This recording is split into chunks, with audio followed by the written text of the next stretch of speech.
Okay, good evening, everybody. It is 6 o'clock, so we will make a start. And welcome to this meeting of Calderdale Council's Cabinet.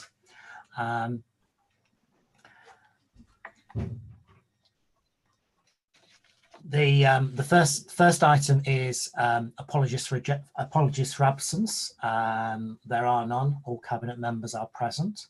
I should perhaps explain in the meeting you'll be able to see and hear contributions from cabinet members, but also a number of members from other groups who've asked to participate and speak on particular items. And there are a number of officers attendants who may be asked to comment on particular items as required.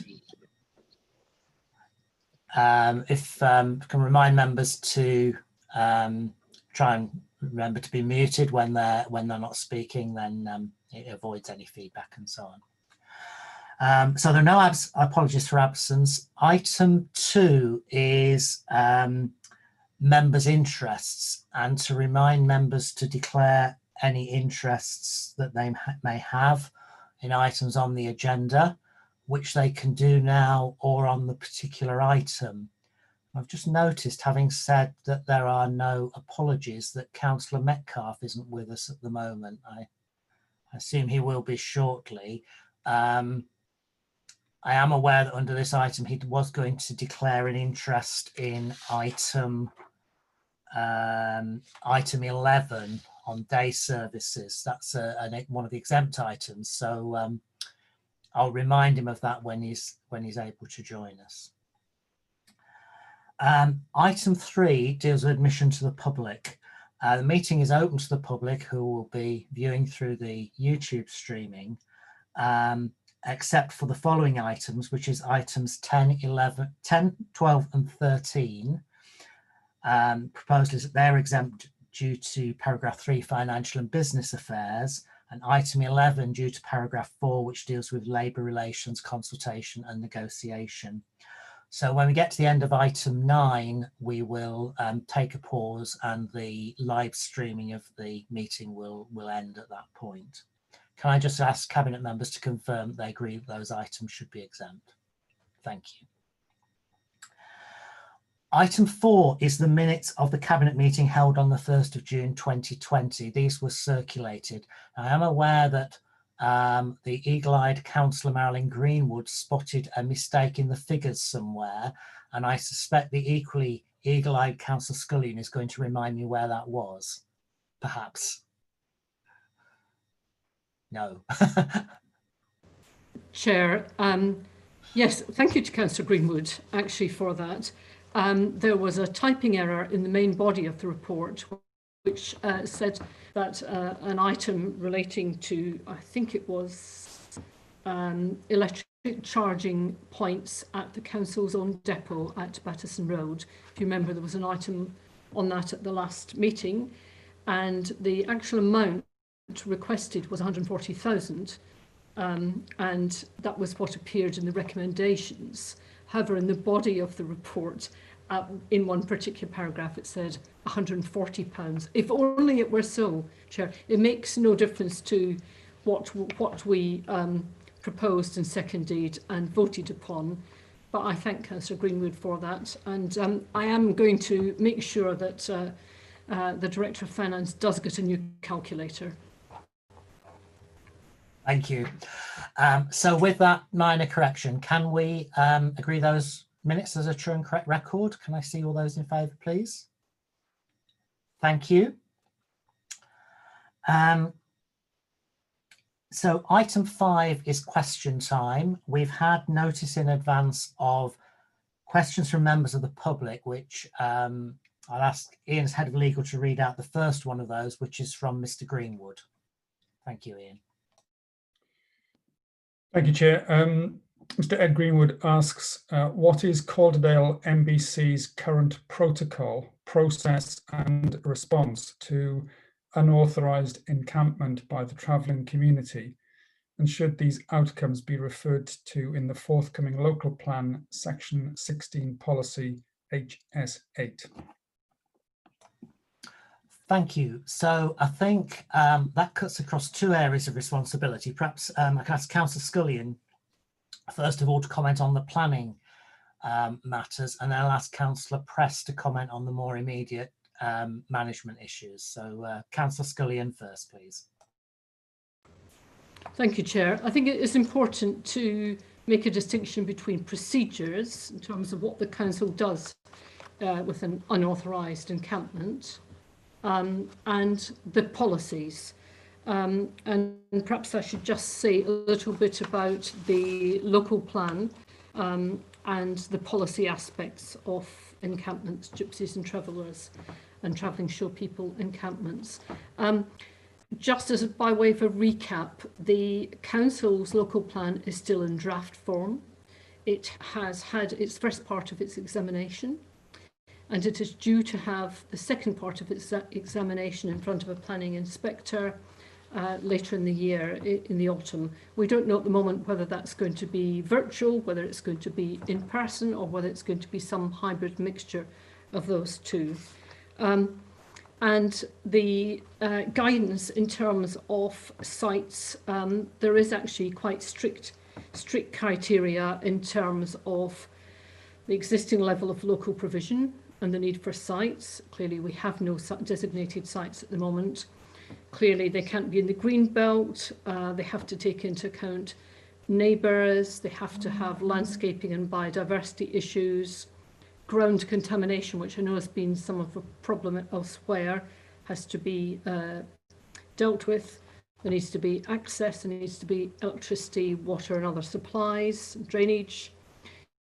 People need to be able to access schools and other community facilities from the site.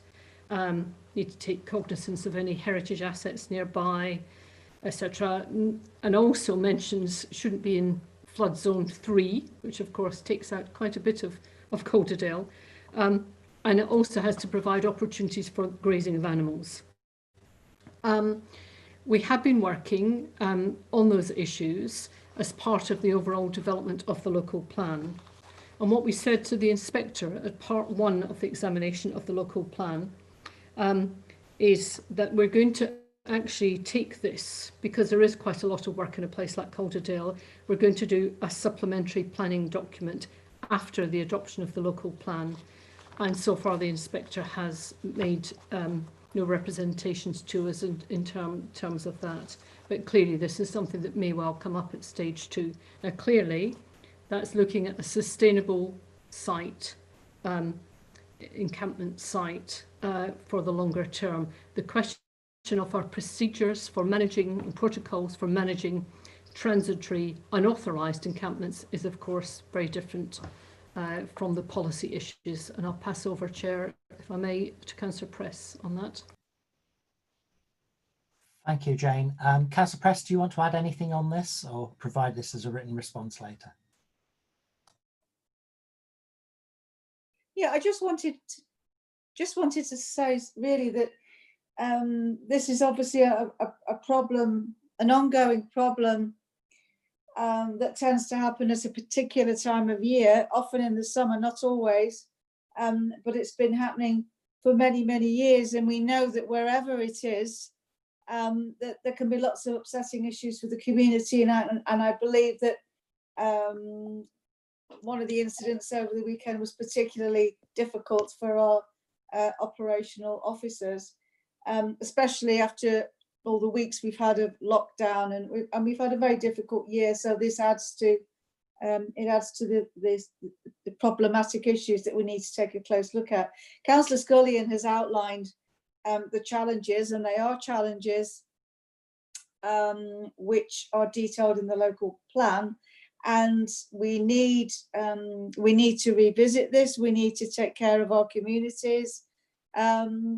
And we probably do need to nail this down a bit more than we've been able to do for all kinds of reasons. But, you know, our team do their best when these situations have arisen. They're quick on the scene. They're quick to do as much as they can to dispel difficulties. So I'm sorry for anyone in any part of Calderdale, but particularly the one that's occurred in the few days, but you know, we are looking at this issue. We know there has to be a permanent situation, and we are doing our best. Thanks very much, and obviously we will put that together into a written reply to Mr. Greenwood, which will also be available to others with an interest in that topic. The only other question we had from a member of public is a quite lengthy set of questions, really, from Jenny Shepherd, which are actually all about issues in that are covered in item 6, the Outbreak Prevention and Control Plan. So what I'm going to suggest is that whilst we will deal with those as a written question and produce a written response, rather than read them all out, which will take some considerable time, I'll talk about some of the points raised in those questions when we come on to item 6 on the agenda, rather than deal with it now as a separate question. I then had notice of 2 members with questions. I think Councillor Baker, first of all. Thank you, Chair. Not directly related to the pandemic, though perhaps somewhat related, but it is really increasing emails and messages via Facebook and telephone calls from concerned constituents who are getting in contact, complaining about the increase in dangerous driving and speeding around Halifax at the moment, particularly affecting roads such as Moor End Road, Rules Head, etc. And we've had some of the data back from the new camera we've had installed on Rules Head Road, which just measures the speed, and there has been an increase in speeds during the lockdown period. The police have been doing what they can with Operation Hornmill. They caught a black Audi doing 80 miles an hour along Moor End Road, but unfortunately this situation is just getting worse and worse, and we've had increasing cases of people driving whilst taking laughing gas and then throwing the silver canisters out of the car as well. And you see these kind of silver canisters lying around on the roadside now. So there's a real problem with both drug driving, excess speeding across Halifax. So really my question was, are you going to put any consideration into anything we can do around the capital budget for traffic calming schemes? Because the police are doing what they can, but sometimes you just need more of the physical traffic calming as well. And I know that council finances are incredibly stretched, but you know, it's my duty as a councillor to raise the concerns that residents are doing, and this is the concern they're raising with me at the moment. Thanks, James, and I think it's an issue that's echoed in a few areas. Jane, Councillor Scullion, do you want to respond to that? Thank you. And thank you to Councillor Baker for raising it. Actually, I think across the whole borough, I'm afraid it's not just Halifax. The complaints during lockdown about people speeding have been increasing. In fact, I was in with other councillors this morning. I was in a Safer, Cleaner, Greener meeting with officers where we were dealing with the police with those very issues. Our residents are complaining about the speed, but also some of our residents are speeding. And we spent some time speculating about why it is a particular problem at the moment. And we think it's a combination really of there are fewer cars on the road, the roads are emptier, so people feel there's less risk in putting their foot down. There's some of the kind of COVID pressures of feeling you're inside your car and safe in a little bubble.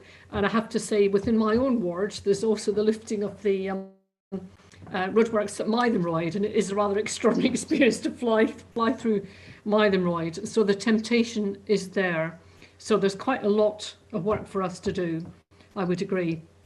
And Councillor Baker, I think, implied, and he's absolutely right, that only the police have got the power to enforce moving traffic offences. So it's not the council's job to catch people who are speeding.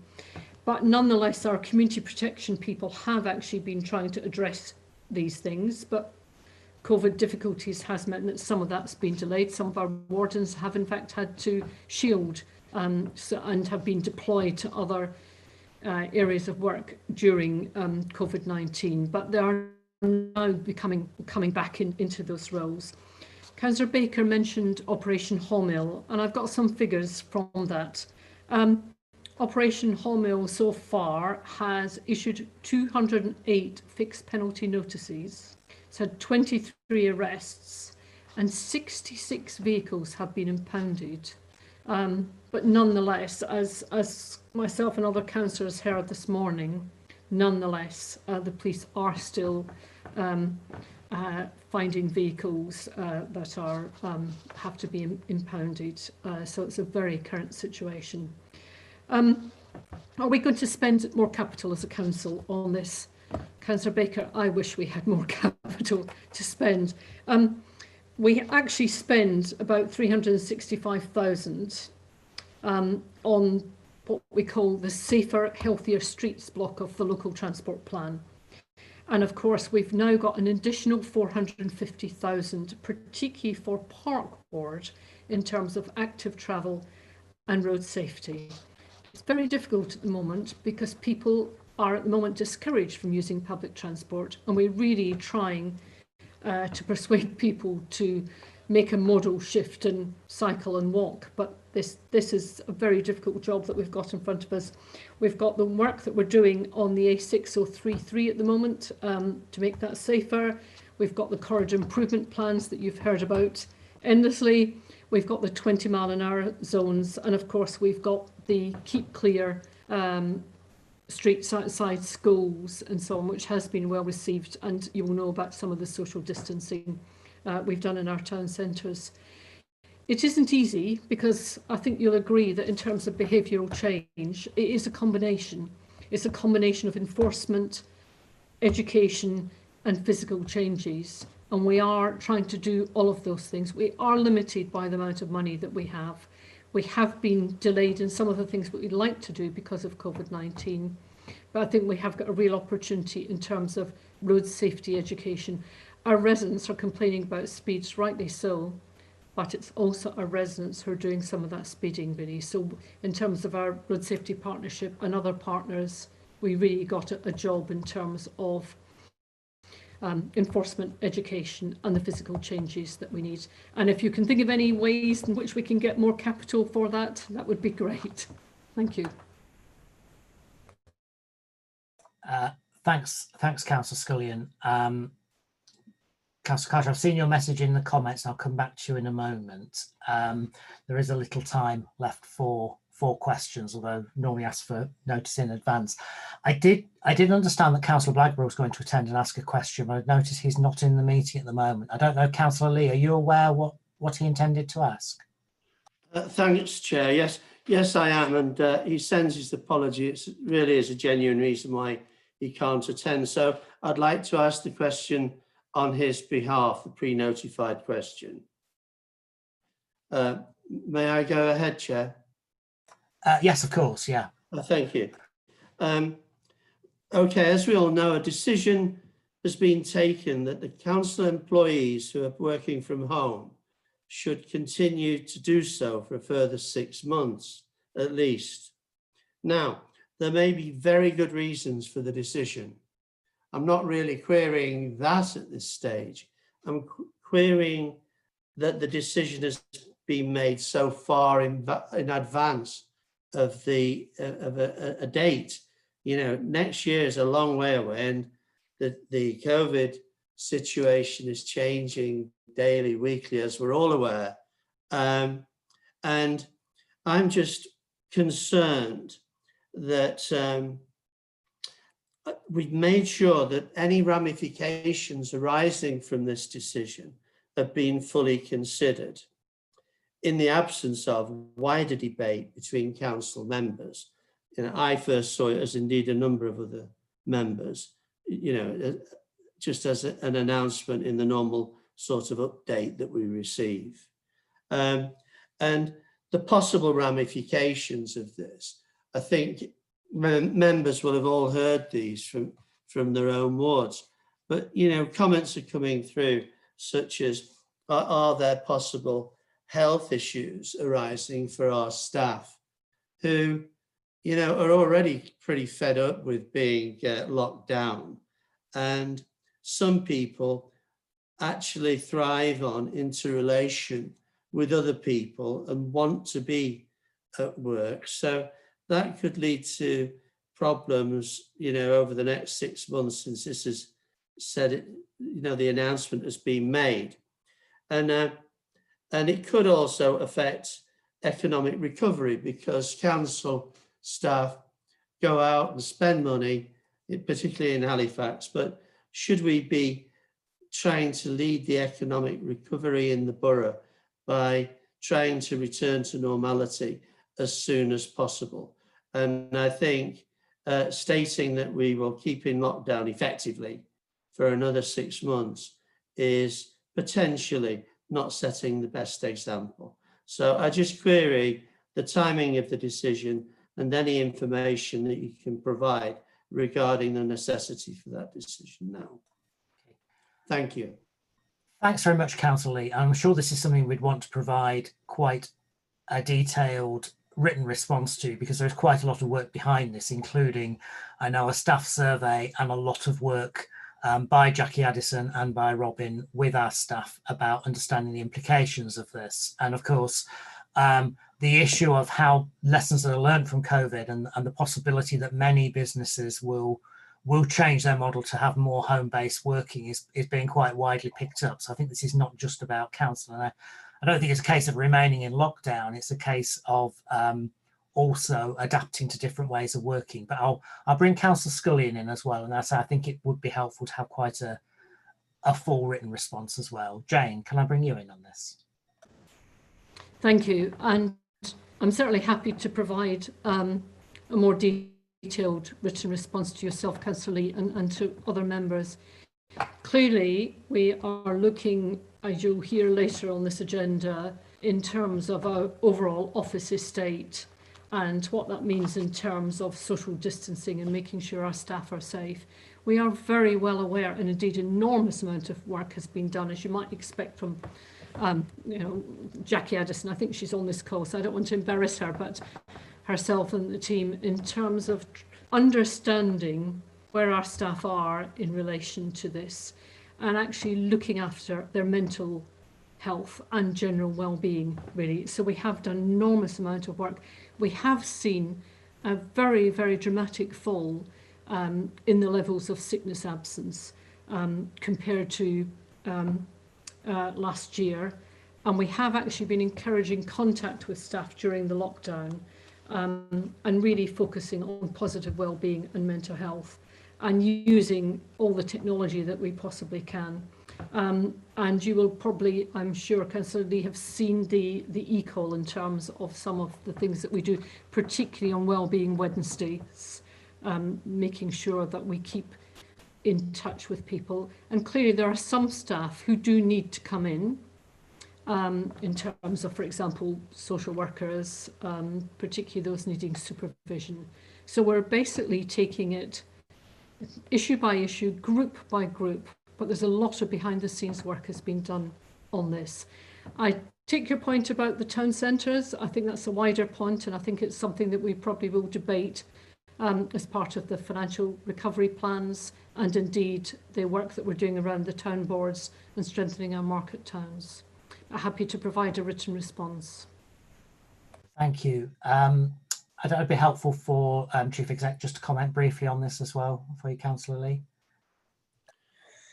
Yes, thank you, Chair. Yeah, I'm happy to assist in a response for the Deputy Leader to this. So, I mean, in essence, we're talking about a specific group of staff, those staff that are office-based, and there are other groups of staff which are those that are in roles that are out and about and conducting their roles. There are also other groups of staff that are, for reasons that you'll know, unable to undertake their role in the usual way, like leisure services and other staff. So important to say it's a particular group of staff, although obviously a considerable number.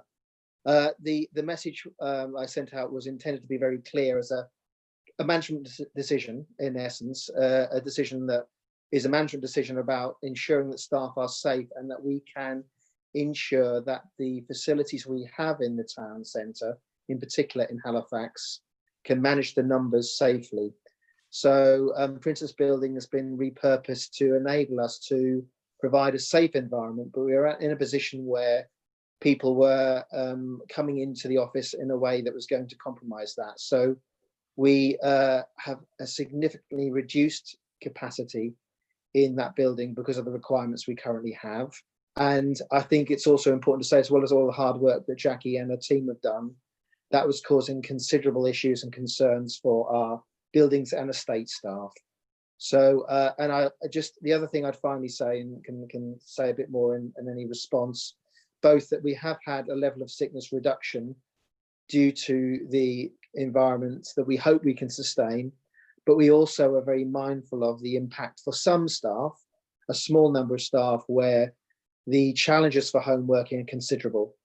And there is a cohort of staff that are critical users that both need to come in for specific purposes that are office-based, and also a specific cohort of staff where we are supporting them to be able to come in on occasion. And we've done a lot of work to protect and support the well-being of our staff. So just some reassurance there. In terms of where we're going in the medium and longer term, that is clearly a decision that will need to be considered by Cabinet in terms of our estate, and potentially involve key decisions going forward beyond the next 6 months. I would say that clearly we won't be in a position, I hope in positive ways, as well as potentially some challenging ways, to return to the way we worked before. And the way we're using technology, the way we will travel, the way we will live, the way we will work, will not go back to the way it was before. And our aim will be to emphasize and strengthen the ways that's a positive thing, and mitigate and reduce the ways that that's a negative and a challenge. But clearly, almost every single employer in our cities and towns is having this conversation. And I know from talking to major employers that there isn't one, without exception, that has a significant amount of staff that have been office-based that isn't discussing and addressing these issues. Thank you. Thank you. May I comment, Chair, before we finish on this, please? Briefly, yes. It was simply, I agree with the comments made by our Chief Exec and Councillor Scullion. I'm sure that there's been a lot of discussion. I'm all right with that. The main thrust of my question is, why was it deemed necessary to take a decision at 6 months ahead of a date in time? Why was it felt necessary to give so much notice of this at this time, when a lot of other things are happening? Really, it was the timing rather than any. Chair, sorry, Yeah. just to come back briefly, I think there's been quite an appetite for some clarity from staff. Clearly, the message that we send to staff through eCall is a message for all staff, that also all elected members, we share with all elected members, but there's been a significant amount of uncertainty and concern about what will be the future for the next 6 months. I could see no reasonable likelihood of us being in a position where we could manage our office estate within that period in a way that was going to be safe and sustainable without setting out a clear message to the workforce. Okay. Thank you. Thank you. Thank you for that question, important issue. Councillor Mrs. Carter, there's a bit of time left on questions, so I'll let you come in. I know she said comment. I hope you'll try and phrase it as a question, because that's what we're in really, but I'll leave that with you. Okay, Lead, thank you very much. Well, there is a question. The main question is, I've been asked numerous times today and over the weekend, when is Soby Bridge Recycling Centre going to reopen? Because it is creating a great amount of angst, especially with Elland being closed as well for this end of Calderdale, because of the travelling distances both to Halifax and if you go to Brighouse as well. And so that is a concern. But the other element was somebody, I think it was Councillor Scullion, that said, is that if you identify any money for speeding traffic, and I thought Councillor Pless might have come in at the Community Safety Partnership last week. It was agreed that we put some more money into Operation Home Hill and extend it to actually look at all that speeding traffic element. But that was agreed last week at Community Safety Partnership, and the police are aware. I also asked, so that you are aware, Leader, too, that maybe we could get better data from the Office of the Police and Crime Commissioner, because they can drill it down a little bit further. So then it might be more helpful if we get some better ward data as to where we put where resources can be put to, instead of it being across the whole of the borough, to actually target resources where it might have more impact on that speeding traffic. So sorry about that, but yes, it's both a comment and a question. Okay, well, thank you very much, Mr. Carter. I didn't. I thought you were just asking about the road thing and not bringing up a new topic. But yeah, I mean, I'll pick up a little bit the question about the household waste sites, if that's okay. I mean, I think you have to put this in context that looking at the waste issue as a whole, I think we've been very clear that our first priority was always to maintain the curbside waste and recycling service, because that's a universal service that benefits everybody. That remains the #1 priority. I think all members will have seen a number of emails from Andrew Pitt setting out some of the challenges about that and the huge amounts of recycling that are being presented.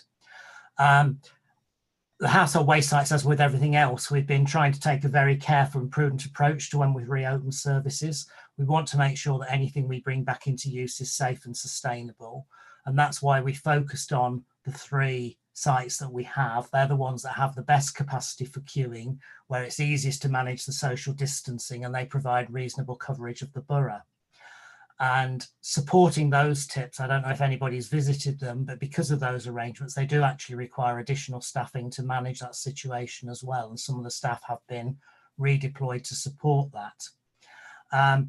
The other 2 sites are quite challenging, actually, both in terms of the access and also what the changes you'd need to make to support them. And of course, with the case of Elland, we've also got works going on the bypass, so it doesn't really seem a brilliant time to encourage more people to go there. So I have to say that's something that we're keeping under review, and we'll be bringing a paper to the August Cabinet meeting, which will look more widely at services and what services will be reopening then. So that's the position at the moment, and I'll make that available as a written response as well, so people are clear about what's being said. But thank you for raising that. So I think that that concludes the questions that I've been notified of, and one extra one. So I'm now going to move on to the rest of the agenda. Sorry, Leader, I just wanted to add very quickly that I endorse everything that you said, but I also wanted to stress that we really are aware. We've had a lot of correspondence from people about this issue, and we're taking the step-by-step approach. We are aware of the issues, and we're doing our best to resolve the situation as quick as we can. Thank you. Okay, so I'm going to move us on now to the agenda items, close question time. Item 6 is the Calderdale Outbreak Prevention and Control Plan, which it falls to me to speak to. I have to find my right note now. This is something every council is required to submit, and formally had to be submitted to government by the end of last week. So this draft has already been submitted. But I think it's also important to emphasise that this is something where we are learning from experience, both of incidents in Calderdale, but particularly looking at what happens in other places and responding to that. So this is very much a working document, and it is likely to change and develop over the weeks ahead. The context of this, as I'm sure people will understand, is that it's very likely that we will remain at risk from the coronavirus for at least the next 12 months. And of course, as some of the lockdown measures are eased, we need to make sure that we're doing together everything that we can to reduce the risk of infection and keep people as safe as we can. And that means trying to make sure that we're keeping the number of COVID-19 cases low in Calderdale. And unfortunately, the evidence is that our cumulative case numbers so far have been relatively low. And that to be able to do that, we need to be able to spot any trends of infection early, to identify any clusters of cases so that we can respond quickly and take action to reduce the spread. And the Outbreak Prevention and Control Plan sets out how we're going to do this. I do think it's, I think it's been well developed during this, that local areas really do know best how their local communities work and how to work together with our local partners and with Public Health England to make sure we can respond to local outbreaks. And that's what this plan is starting to set out. I know at the end of last week, there was new data released, and in many ways that was welcome, because for the first time we were getting a more comprehensive picture about the results of testing and the number of tests and hence the number of cases. We've been really keen to see that data for some time. And that does continue to confirm that the number of cases in Calderdale has stayed lower than average. And as of 28th of June, the number of cases in Calderdale was just over 300 per 100,000 people since the start of the pandemic. So that places Calderdale in the lowest 20% of local authorities. However, the data did show that when you looked at the last week, we were showing a slightly higher proportion than the national average. Now, it's still not a very high rate. It was just under 15 cases per 100,000 people, or what that practically means is probably 31 positive cases in Calderdale in the week. Although again, it does look as if that number's come down slightly since. But we are obviously looking very carefully to understand why those figures seem to have risen a little and what lies behind that. And you'll have seen some of the stories in the press about specific outbreaks that have been identified, small numbers associated with one or two schools, for example, which received some coverage, and in neighbouring authorities, issues around particular workplaces that received some wider attention as well. I think it's important to emphasise on those figures, though, that weekly rate remains about 1/10 of the rate in Leicester, where the lockdown was reintroduced. I think probably about 1/4 of the rate just over the border in Bradford, although again the figures are changing from week to week. So that gives a little bit of context about what we're trying to do. The plan sets out the various stages that need to be taken and need to be addressed, but also talks about how the funding that's been allocated for this will be used, although again this is very much an initial allocation and we need to keep these plans under close review as we continue to see how cases develop and again learn from that experience, but also continue to learn from our neighbours as well. I'll pause at that point and ask first of all if any Cabinet colleagues want to add anything or raise any comments, and then I'm aware that Councillor Mrs Carter also wanted to ask a question on this item. So I'm just checking any Cabinet colleagues indicating I don't think so. Councillor Carter, I think you wanted to comment on this item. Yes, please. And just a couple of issues. Ben Lehman has written the report, but I am assuming that our Director of Public Health is absolutely on board with all the items that are within it, because it does appear that Ben has had a lot of input into this, and it's not clear that it's been fully adopted by our Director, but I'm hoping that that is the case. And the other issue is, as the Health and Wellbeing Board is politically represented, I just wondered whether there might be a possibility within this board that there could be some other political representation.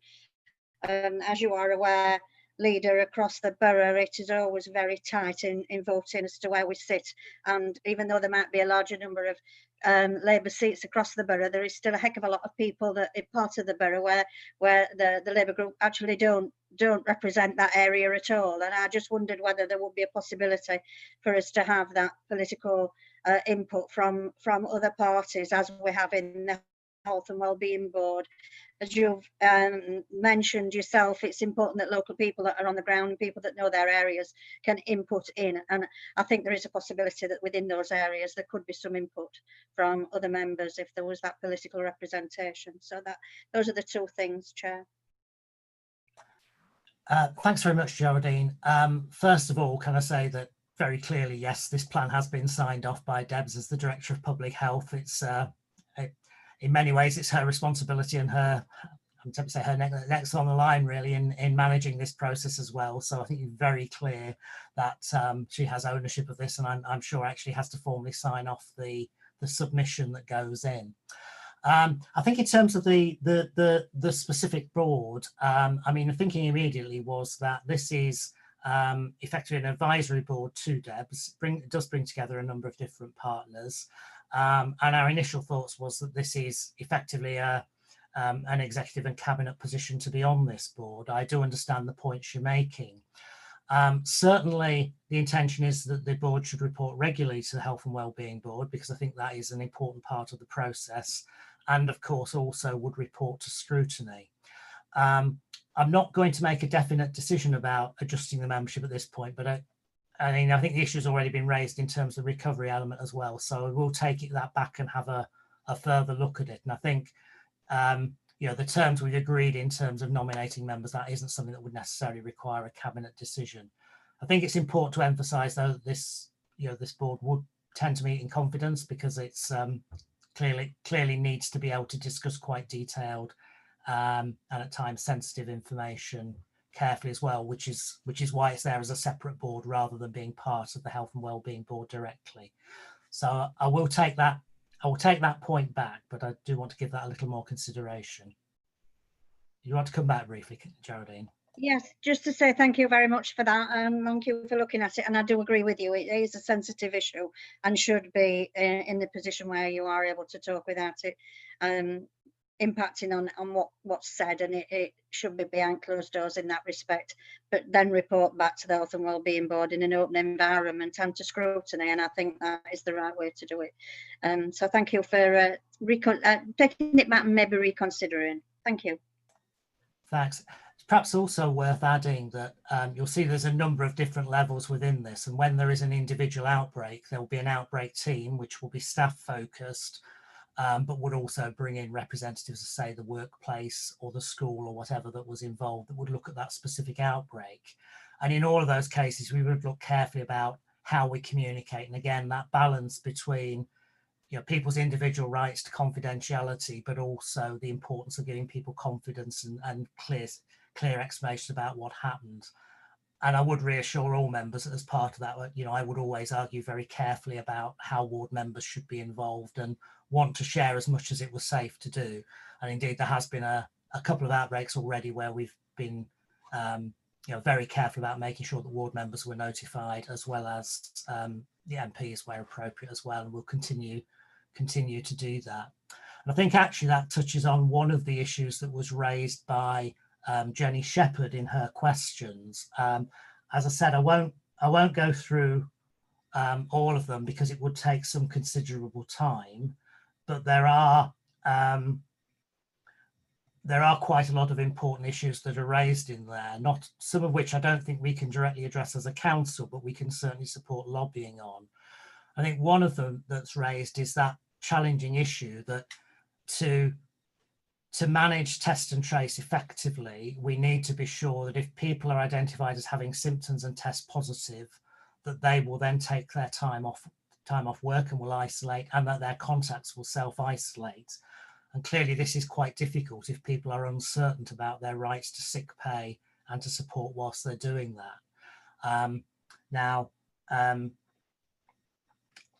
Jenny Shepherd's group, this is the Upper Valley Community Tracing Group that she's a part of. You have raised the question about whether some of the government funding could be used for that. I don't think at this point that is necessarily possible. It's something in an emergency we would look at, but I certainly think we should feed those concerns back to government, because I know this is being raised in other areas as well, that it's a real difficulty. And as we've seen with the reports in case of Leicester, for example, it's clear that some of that outbreak seems to be associated with some quite poorly paid workplaces. I'll say no more than that.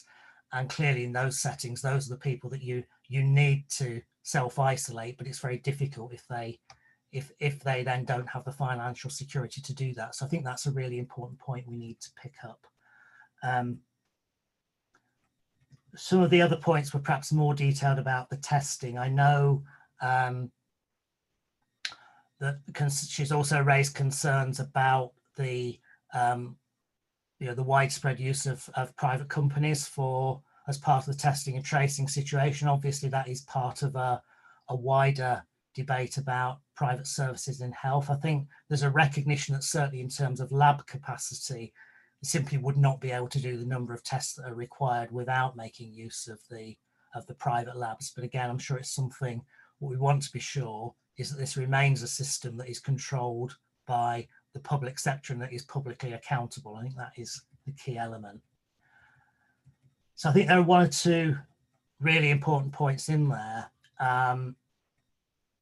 We touched on the point about information, and as I said, the other points on question we will say, and do welcome that their group, but then also other groups of volunteers are coming forward and asking how they can assist with this, because again, people are going to be asked to self-isolate at a time when perhaps some of the support mechanisms are less visible than they have been during the first stages of the lockdown. I think it's really important we've got groups like these who are willing to work with us, not only to share the public health messages, but also to help to make it easier for people to self-isolate. And that's something that, again, the plan picks up and talks about how we develop going forward. So I hope that's a useful coverage of some of the issues that have been raised as well, and gives a feel. So this is an important plan. As I said, I think we will make sure we report it through different mechanisms regularly, because I think it's really important. And the important thing at the end of the day is that we keep emphasising across the basic public health messages as well. You know, the number of cases may be lower, but this virus is still there. It is still a real threat. We do need people to understand the message is still to keep social distancing as much as you can. If you don't keep to the 2 meters and you are in contact, that makes it more likely you would have to self-isolate if somebody has a case. So there's a practical issue, personal issue to that for people, as well as but the most important thing, of course, is acting to minimize the risk of spread of the disease, keep the social distancing up, keep the good hand washing and respiratory hygiene. And if people have symptoms, get tested and follow the advice about isolating, because the more we can keep the number of cases low, the easier it is to reopen businesses and get life as close as possible to normal. So this is a really critical part of this. And I suppose the final point is, you know, there's not people are talking a bit as if there's a clash between public health and the economy. Actually, there isn't. The better we get the public health and the more we control the level of the virus, the easier it is for the economy to reopen and thrive. These two things go together, and we need to work on that. So I've gone on a little on there, but I do think that's really quite an important point. So I'm not seeing any more comments. So can I ask colleagues if we agree to the recommendations in the report? Thank you very much, everybody, and thank you for contributions. Okay, item 7 is the Council Performance Annual Review Report. Councillor Scullion.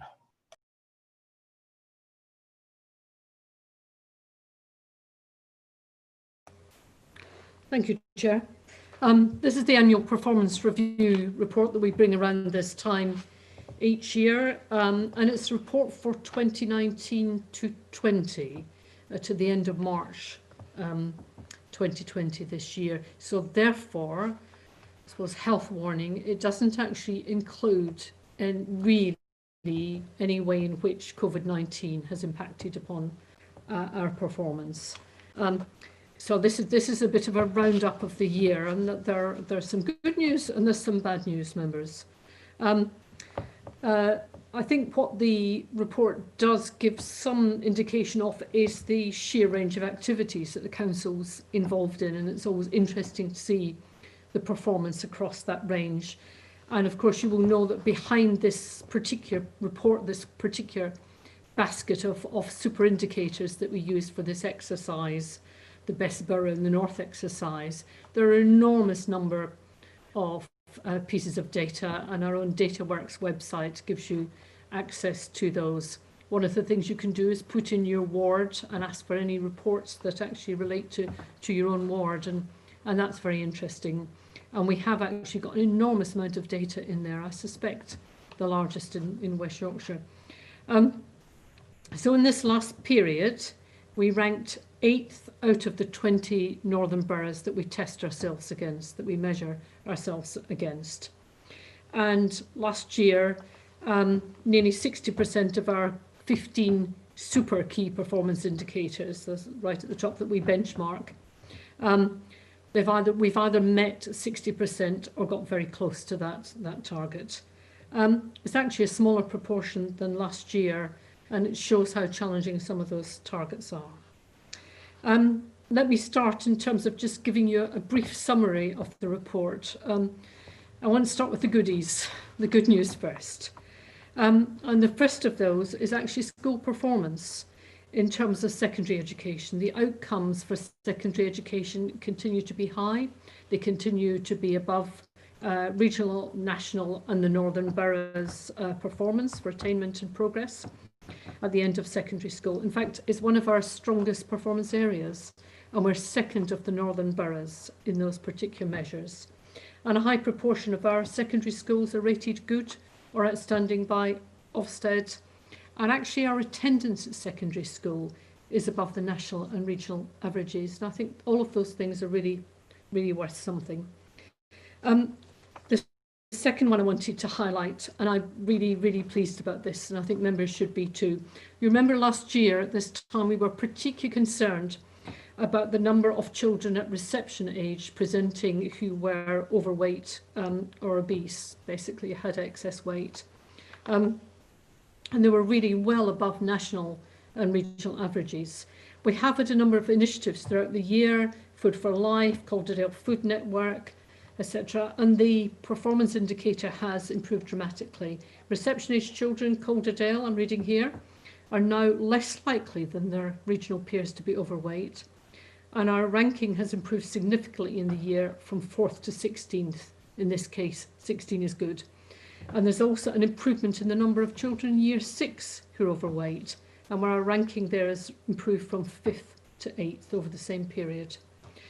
Excess weight of adults does remain a concern, and you'll know that we've got money for Active Calderdale in terms of trying to get particular groups within the borough more active, and certainly in terms of adults carrying excess weight. That's going to be a super key performance indicator for next year.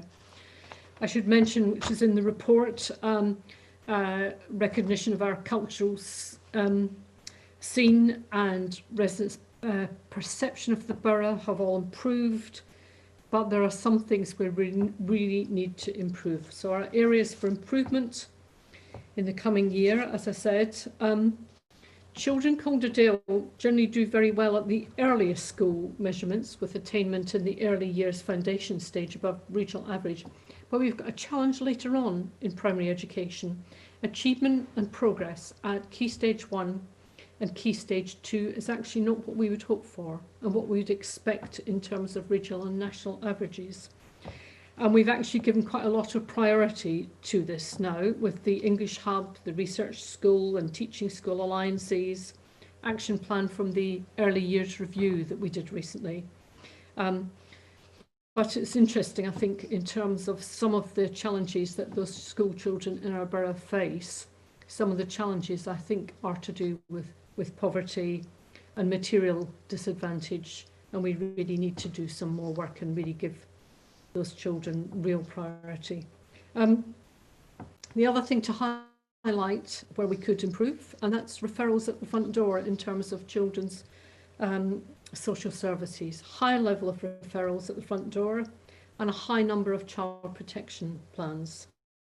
And you will hear later that this actually represents a pretty significant budgetary challenge for the council. And it's also an indicator of things in the community that we need to do something about. We've launched a specialist early help hub, and we're looking for better outcomes for families. But we have real concerns about the sufficiency and the cost of placements for looked after children that's been raised before, but there's a growing national concern. Unemployment is also increasing in Calderdale, and the national predictions in terms of COVID-19 make this extremely concerning in terms of the base that we're starting from. The number of things we're doing around anti-poverty action plan, hardship funds and various different kinds of interventions. But at the moment, in the index of deprivation, we are 66th, number 66 in the league table of 317 English local authorities on the overall measure of deprivation. So we've really got quite a lot of work to do. We can't know at this moment in time, folks, what next year's annual report is actually going to reveal. And we've got the climate emergency issues, we've got question of economic resilience of our towns that's been brought up already, and of course we've got the impact of flooding, and there are a great many unknowns apart from that. I feel confidence in Calderdale though, because actually the way that we have adapted and responded to flooding, and now the way that we've adapted and responded to the challenge of COVID-19, actually local people here in Calderdale, I think, are going to keep working on these issues. And I want to ask the Cabinet to note this report, but also for those directors present to look at the ways in which we can further really intensify our work on those areas of improvement. Thank you, Chair. Thanks very much, Jane. Can I check if any Cabinet colleagues will have anything they want to add on any of these items at this point? Not seeing any indications at the moment. I think Councillor Lee, you indicated you wanted to ask a question or make a comment on this item. Thank you, Chair. I did indicate such. It's just about the report itself. Obviously, I'm very happy about what Councillor Scullion has just reported in terms of positive initiatives that we've seen last year. But I think that the report itself is lacking in the sort of forensic necessities of this type of report.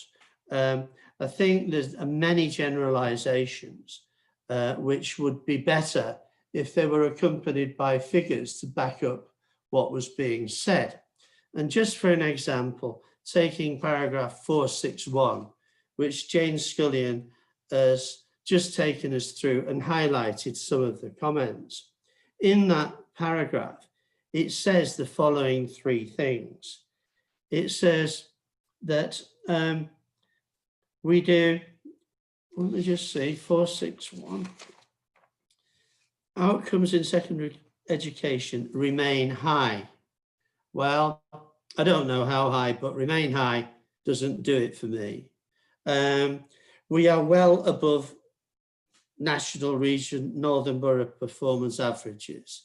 Well, how much above? It would be very useful to know what the forensic reporting is to back up these figures.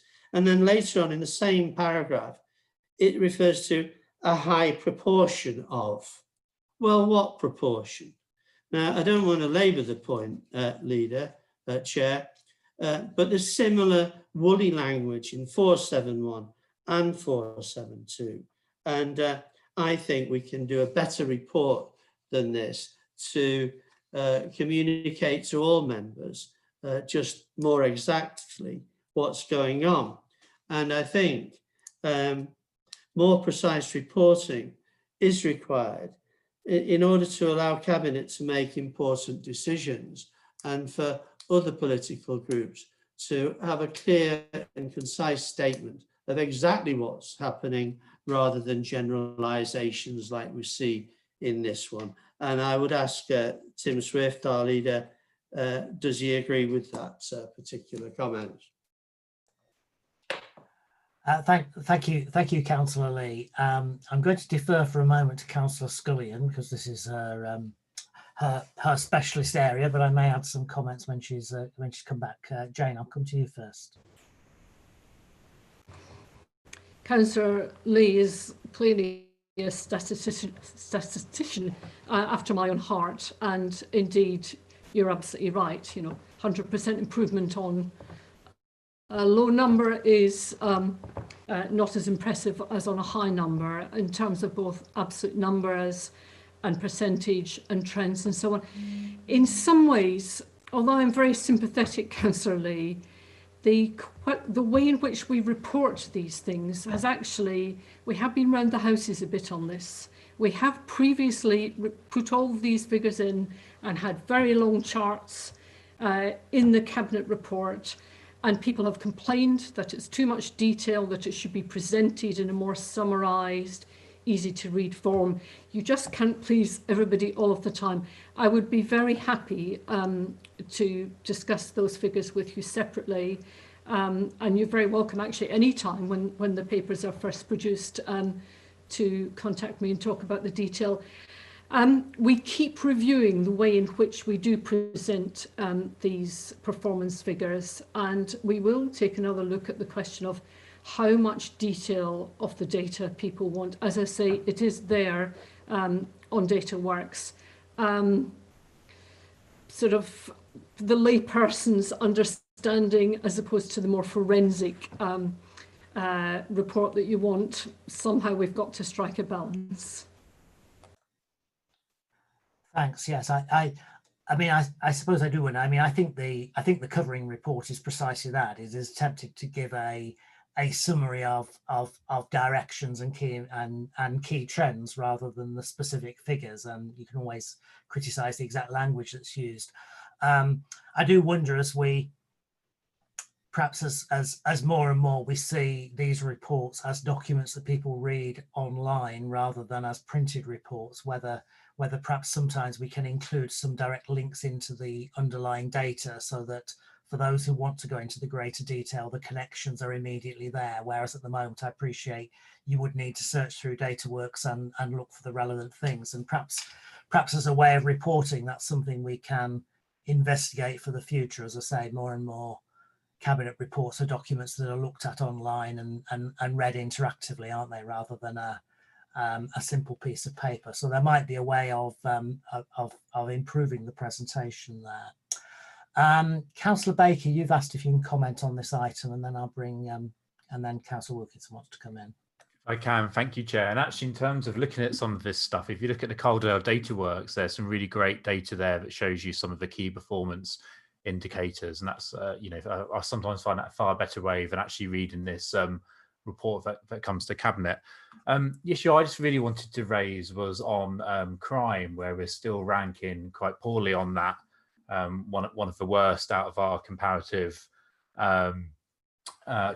boroughs. And actually the problem is even worse when you look across Calderdale, how focused crime is on certain areas that co-align with poverty and economic deprivation as well. So, you know, there's bits of Halifax, parts of Pelham, Illingworth, kind of Ovenden and Booth Town, where there's some really high levels of violent crime, and it's focused in those particular areas. And I really think this is an issue that we need to look at and start really focusing on that poverty strategy and trying to do a bit more to tackle this quality of life issue. Because if you live in those areas, you know, your fear of being violently attacked is present. You just have to look at some of the recent examples of drug gangs fighting on the streets of Halifax. You know, shocking videos of people running around with baseball bats on all over social media and stuff. And it is really an issue that we need to start to get to grips with and really work with the Police and Crime Commissioner and look at,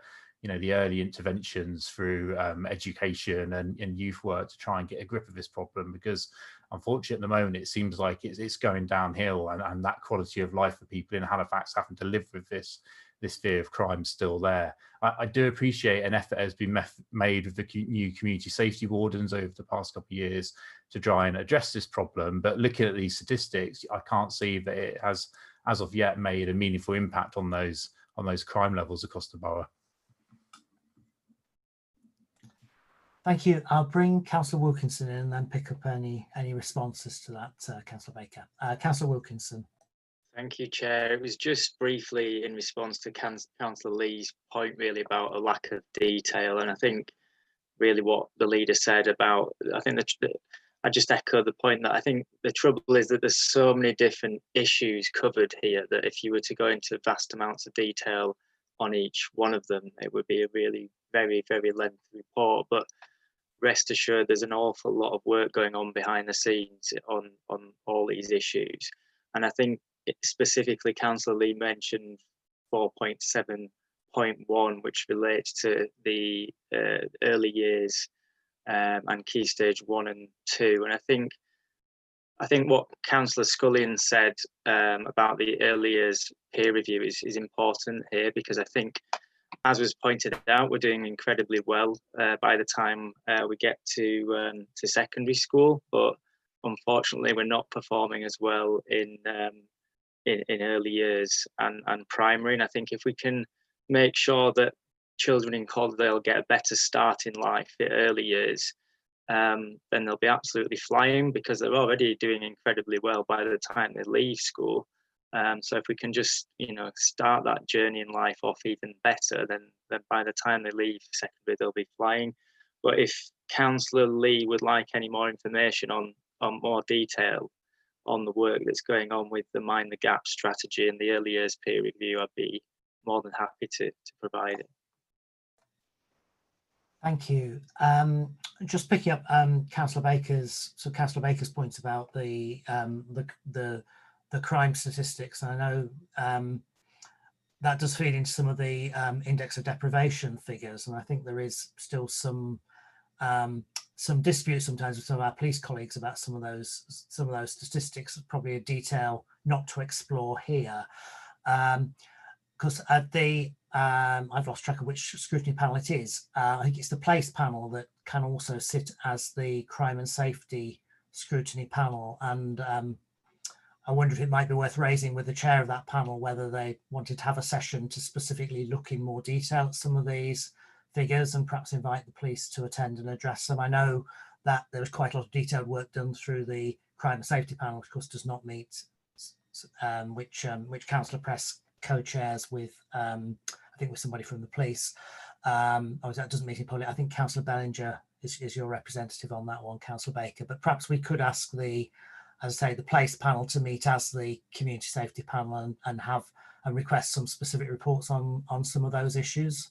I'm not sure, may not agree with every part of your representation of it, but I do recognise the concerns. And I think, whether they're accurate or not, we see videos like those on social media, they do cause concern. And of course, recently we not only had them from Halifax, but also worryingly a couple of quite worrying incidents in Brighouse, although one or two of them did seem perhaps they were more related to the extent of lockdown and sudden heat, perhaps were not a great mixture as well. But clearly those things do cause a great deal of concern, and representing some of those areas, and certainly would not underestimate the importance of those. I think Councillor Lee wanted to come back, and then Councillor Press wants to come in. I think Councillor Lee, you're still muted.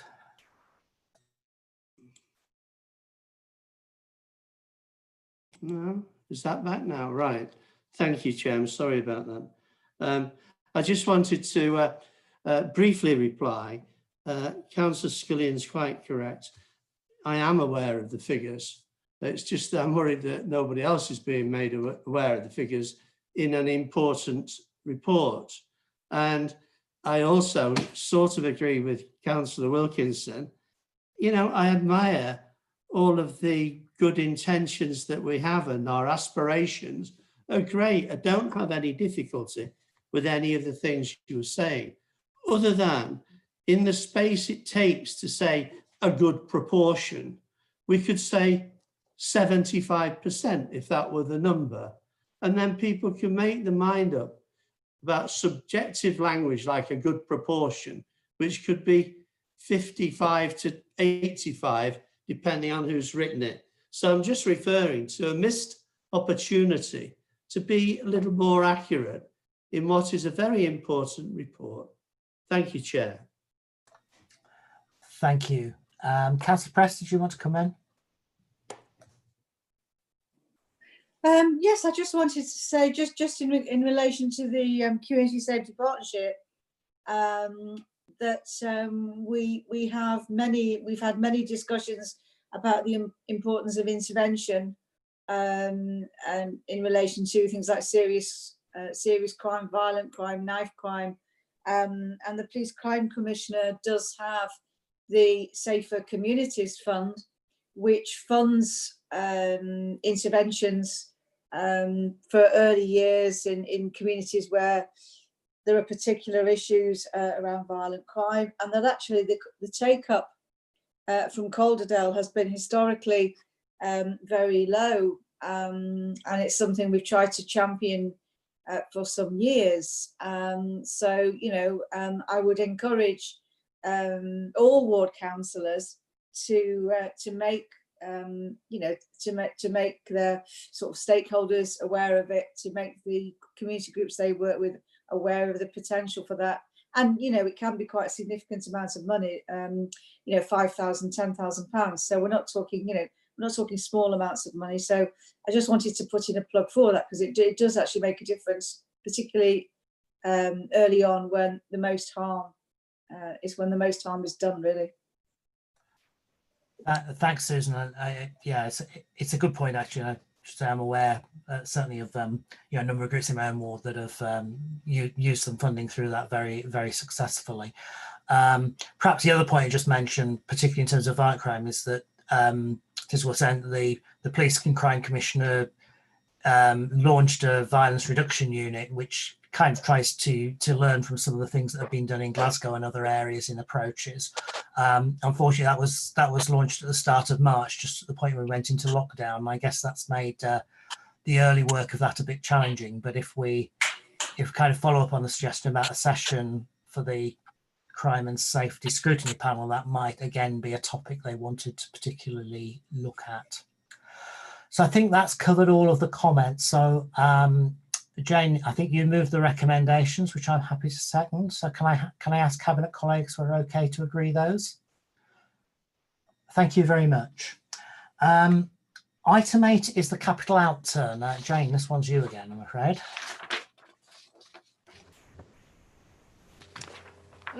Thank you, Chair. Let me just find my notes, which I have immediately lost. They're here.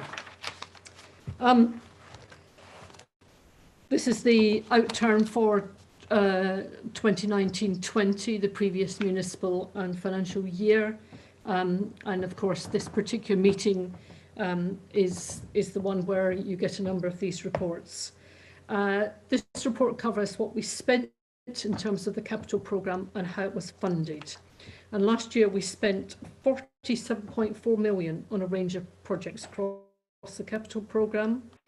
Over half of it was actually funded by external grants, and therefore no direct cost to the Calderdale Council taxpayer.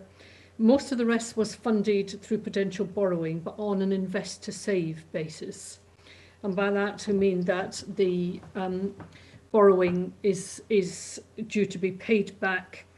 For example, the street lighting LED project is one of those projects, and the asset reviews and so on. The spend of 47.4 million was actually 11.1 million less than we forecast earlier in the year. And there were a number of reasons for those delays. There were delays in land acquisitions for transport fund schemes. There were some delays in terms of difficulties of assessing the exact timing of capital schemes, whether everything be ready and all the ducks in a row, as they say. And one of the delays was on completing the new sixth form college in Halifax, but I'm sure that members will actually welcome tremendously the opening of this facility. A small number of us, suitably socially distanced, have looked around this, and we really welcome that. Really a first-class facility, and it will bring a lot of young people into the town. Referring back to Councillor Lee's earlier point about making sure our town centres thrive, there will be a lot of young people coming into the town centre, and teachers, and it will provide very good educational opportunities.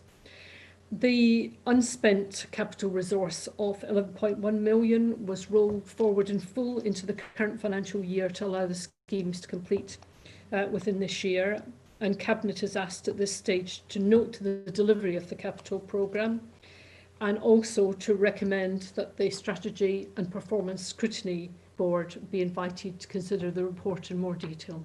Thank you, Chair.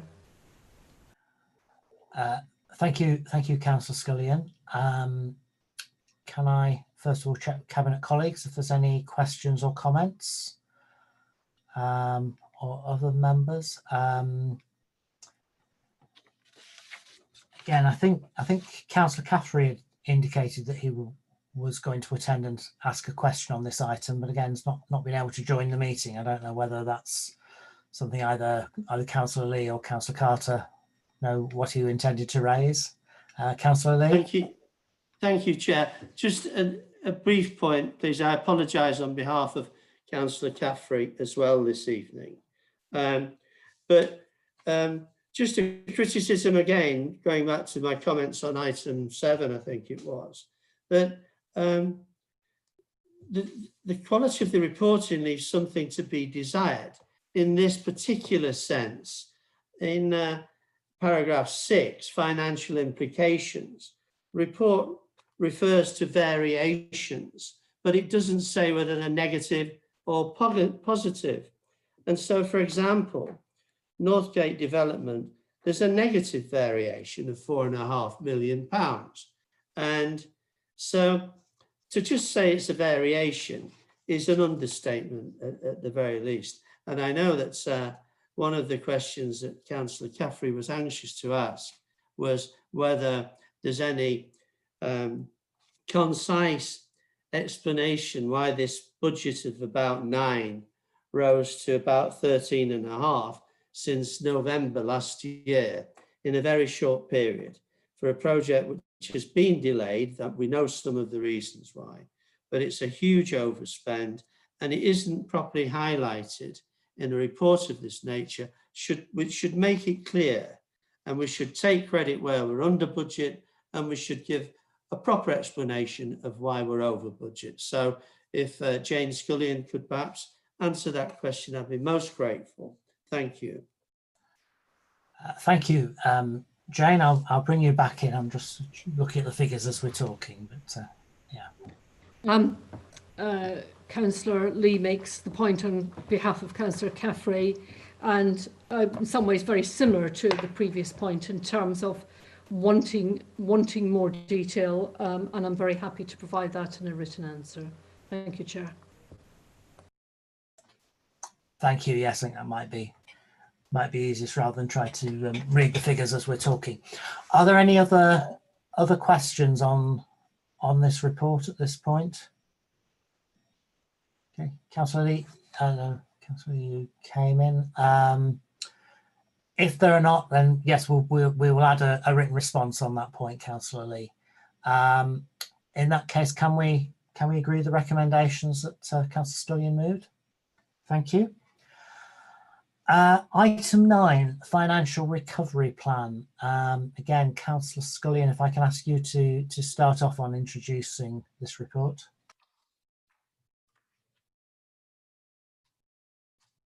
Thank you, Chair, and this is the last one from me tonight.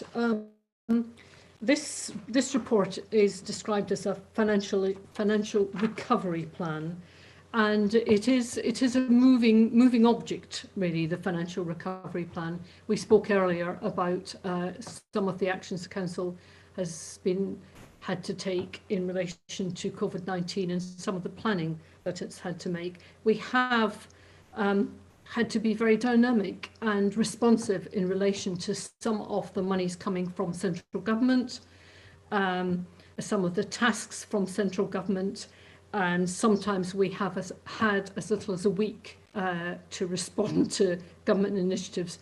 Things are happening very quickly at the moment. So this is the situation as of now. This is the latest position. I must say that the government made an announcement, I think it was last Friday, in terms of a further 500 million for local government, and other indications of schemes to help local government in terms of its financial position, and we're very grateful for that. We welcome that. But there's no detail as yet on how that 500 million is going to be allocated.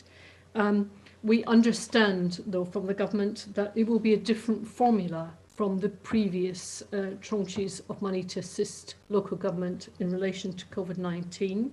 We don't know what that formula will be, whether it will be based on number of cases of COVID-19 in the area of the incidence, types of businesses, those kind of things.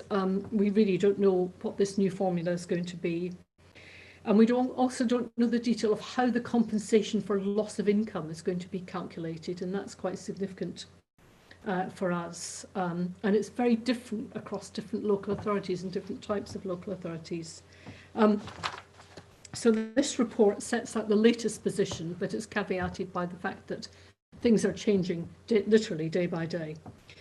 We're currently forecasting, as the paper says, that the council is likely to incur additional costs and lose income, which taken together will total about 27.7 million.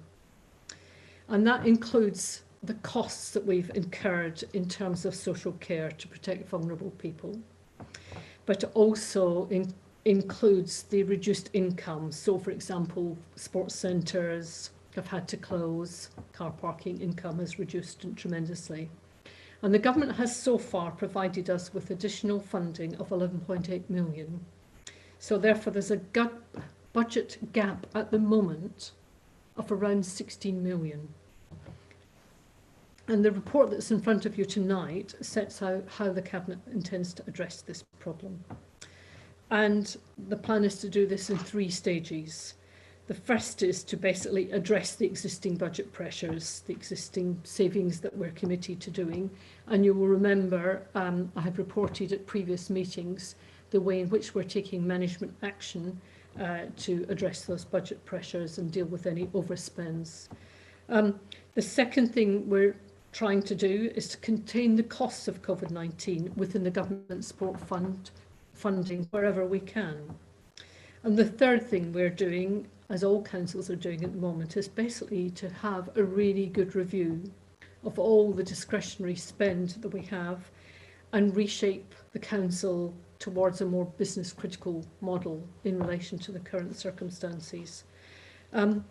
Some of the management actions that directors were planning to take with their directorates were of course delayed because of COVID-19. Officers have been taken off other works in order to concentrate on COVID-19, but we're now in a position where we can refocus officers' efforts onto that. I'll just move on to just talk a little bit about COVID-19, because we shouldn't underestimate the sheer impact there has been on the councils, not just services, but on their finances. We've been trying to support residents through Council Tax Hardship Fund and also trying to support businesses through the various business grants schemes. But there is likely, and we've done some calculations about this, but they're being revised all the time, there's likely to be a significant reduction in council tax and business rate income to this council and to councils across the country. And we are making estimates of that, and we're working with our fellow councils to fully understand what those projections should be. The government has announced that it will allow local authorities to spread this cost over the next 3 years. But of course, spreading the cost doesn't mean the cost goes away. It simply spreads the pain across 3 years. And there are decisions to be taken about how that is spread. There's also the added complication that we always have since we've departed from the 3-year budgeting process. And that's to do with, we don't know what the future year's funding allocation is going to be until the Chancellor's spending review later in the year, late summer, early autumn. But we think that the pressures that we've got in terms of coronavirus are going to project forward into the next 3 years. We will, of course, be bringing a further report to Cabinet in August, and in September we will be reviewing the medium-term financial strategy. At that point, we're hoping we are going to actually understand the Chancellor's spending review, that we understand the pressures on us in Calderdale, and also how successful we have been in terms of the management actions that we are taking. But this is tough, folks. Let me not underestimate the sheer toughness of Calderdale Council had to deal with flooding. And I think we had about a week, was it? Maybe 2, between dealing with the flooding and getting the flooding immediate grants out of the door before we were into COVID-19 and lockdown. All councils have had it very tough. But I think our officers and our residents and us as members have had it particularly tough in terms of working on straight through this year, the whole managing flooding and responding to that, and moving straight in pretty well to managing COVID-19. So there is a lot of learning There's a lot of experience. There's a lot of tribute and credit to be paid to our own staff in terms of managing this. It has been a tough old time, and it has, quite frankly, not been helped by the government. And we are very, very grateful for the support we've had, but we've had to work extra hard in terms of announcements made, often on a Friday afternoon. As a local authority, we have to respond. We have to understand what we have to do, and we have to deal with concerns from businesses and residents without actually having had time to turn around. I think this is the most intense period we have ever known, really, and we're not out of the woods yet. These are very, very dark times. I don't want to sound like Councillor Baker and his dystopian view of Calderdale, but these are really, really difficult times for the council. Happy to take any questions, and I think, Chair, you wanted to say something too. Thank you, Councillor Scullion. You've covered a great deal of what I wanted to say in a very calm and measured way. I think I want to reinforce the point about the grave nature of the challenge that this creates for the council and for services. And again, perhaps start by thanking officers for the work that they've done in getting us to this position, and also thank Nigel for putting together this paper, which is very much a best estimate of where we are and where we are likely to be, but clearly recognising this is an extremely difficult process, and things are likely to continue to develop. I think what becomes clearer to me as as we address each issue and as various suggestions are made about reopening of services is that almost everything we do in the next year or two is going to cost more as we need to react to COVID. So I think we've seen over this weekend, as pubs have reopened, that a great deal of the time of our community wardens and so on has gone into supporting that. I mentioned earlier issues about the costs of waste. We've seen the higher volumes of the waste collection service, which I don't expect to come down quicker. We talked earlier about some of the challenges around our office buildings and how we might need to use them. So it's actually quite hard to pick out what the real cost of COVID is. I think, government sort of said, oh, well, we'll fund the costs of this, but actually the costs are going to be embedded in almost everything that we do. And that's why I think there's a great sense of disappointment and a feeling really of being let down. And I'm sorry if people think it sounds party political, but actually when I've been in meetings with the LGA, I think this is shared across local government in all parties, that at the start of this, government did say, do what's required and we will stand by you. And the feeling that that's not really happening. And that even last week we were told there'd be a comprehensive package, and it doesn't feel that it's comprehensive, and it still leaves an awful lot of questions and an awful lot of gaps. So I think it's entirely right that we take a very prudent approach at the moment. As you say, even if we're allowed to carry costs forward from one year to the next, the impact of that is simply to raise the level of savings required in future years. And I think this report sets out very clearly that kind of three-stage process and the sorts of reports that need to be coming forward. And of course, there's been plenty of headline stories. Many other councils are bringing similar reports and facing similar challenges going forward. I'll check what other cabinet members want to comment at this point. I know Councillor Press, you want to come in. Yes, I did want to come in because I'll be absolutely honest, I find it quite hard to be measured and to be calm when we're looking at these kinds of figures. And I know that I know that our officers and our senior cabinet members will be doing our very best to do the best for Calderdale. But the fact is that we do have a loss of income of £18 million projected. We have a shortfall, a budget shortfall of £16 million. We were promised at the start of this crisis that the government would give us whatever it took to get through it, and that quite patently hasn't happened so far. I still hope, we had an announcement last week which went some way towards funding the gap, but it doesn't in reality come anywhere near the amount which we need. So there is absolutely no question that this is a situation which could have catastrophic consequences.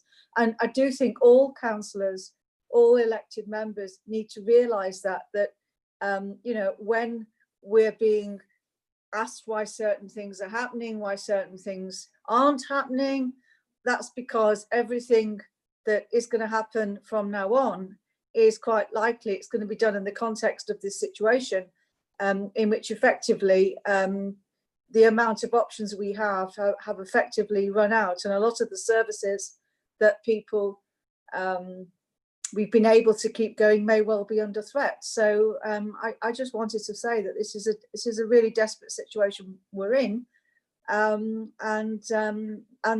there's no point equivocating about that. And people need to understand that we will be doing our very best for them, as we always do. But unless the government gives us more money, then it's going to get pretty desperate.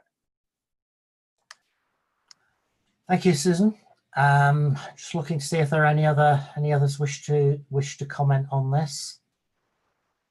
I suppose I don't want to pile on the gloom further. I suppose, you know, I think 2 or 3 comments to put this into context. One of which is very much aimed about people out there. You know, I understand this is really difficult for local people, and I understand when people say, "Oh, I pay my council tax to have my bins emptied, my potholes fixed, etc." You know, you understand why people think in those terms, and I'd probably do that if I wasn't on the council, because, you know, the reality is that so much of our budget now actually goes on social care, and people don't always see the impact of that. And I think that perhaps sums up the difficulty, that this crisis comes at a point when the system for funding local government has been broken for some time and has been dependent on patches from year to year. That's particularly, I think, the case around social care, where we've seen over the last 4 or 5 years, you know, one year we get sort of particular bits of grants for social care, then a few years we have the social care precept. You know, this system is broken, and it is very difficult for any government now to fix it. It requires some very big initiatives.